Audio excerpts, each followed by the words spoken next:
C'est des souffrances au quotidien pendant 10 jours en condensé en fait. Mais c'est notre vie au quotidien, surpasser les épreuves. Impossible, il y a toujours des possibles. C'était possible pour nous. Bravo. Jean-Marie, quand elle t'a proposé ça il y a déjà quelques mois, tu as accepté tout de suite. Tu peux nous dire pourquoi tu as accepté, toi?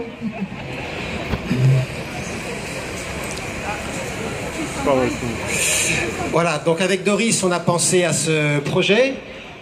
Finalement, ce que je retiens de ce... Comment on a fait, en fait, on a eu confiance. Voilà, ça a été le grand mot. Il y avait des difficultés, ça semblait un projet impossible, mais on a eu confiance. Et quand on a confiance, eh ben, il y a plein de choses qui sont possibles. Voilà. Merci Jean-Marie. Lucienne, pourquoi tu as fait cette marche? Oh ben, la première raison, c'est que j'ai voulu suivre mon amie, ma copine, depuis longtemps, Doris. Et c'est vrai que, bon, j'avais cette envie de la suivre. Voilà. Et puis la deuxième, c'est que, bon, on ne dit jamais 203, parce que, en fait, cette marche est mon 3e événement historique dont je participe. Et en fait, voilà, c'est un grand jour pour moi. C'est quoi les 2 autres moments historiques?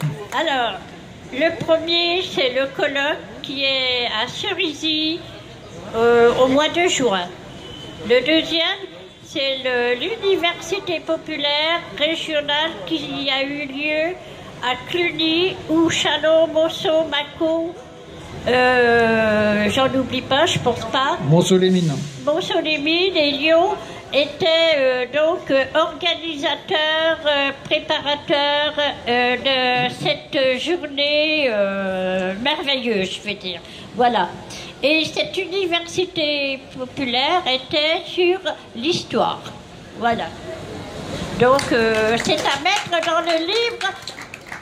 Je voudrais surtout, c'est des événements historiques qui sont à mettre dans les événements d'ATD. Anne, tu es arrivée la dernière dans le groupe puisque tu remplaçais quelqu'un qui était malheureusement malade. Tu as pris ça à bras le corps. À bras le pied plutôt. À bras le pied aussi. Qu'est-ce que tu en as retiré? Eh ben, moi, je marche, j'aime beaucoup marcher. Donc, ça a été ma première raison d'accepter. Et je marche souvent seule. Et là, vraiment, j'ai appris à marcher à d'autres rythmes.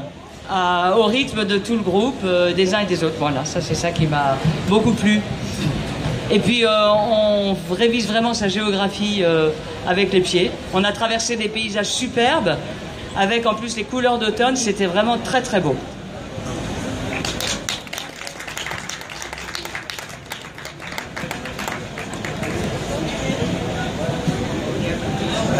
Aimé.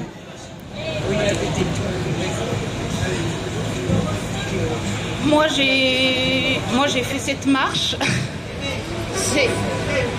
C'est que normalement j'étais pas prévue à la base. Et ça m'a fait visiter du pays. Et j'ai prouvé que je pouvais marcher. Voilà.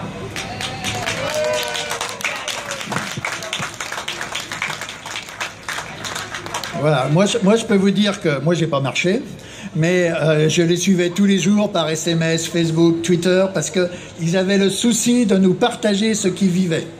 Voilà. Et ce qui est aussi extraordinaire, je pense, c'est que tout le long du chemin, ils ont été accueillis par des alliés, des amis du mouvement, qui se sont décarcassés pour s'adapter à leur rythme, à leur situation, etc. Et donc c'est vraiment quelque chose de formidable qu'ils ont fait, eux, tous les 6, mais que le mouvement a réussi avec eux, et je vous demande de les applaudir très fort. Et Anne me dit que certains des hébergeants sont là actuellement.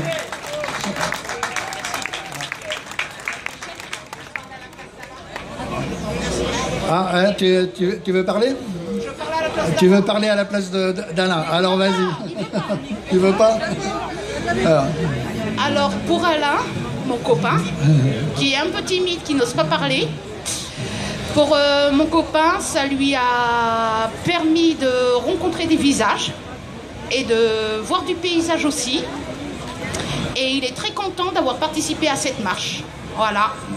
Et il remercie tout le monde pour tout ça. Voilà. Allez, hop! Et ben maintenant, profitez du village, vous l'avez mérité. Merci Aimé, merci Maurice, merci Alain, merci Anne, merci Jean-Marie, merci tout le monde et bravo.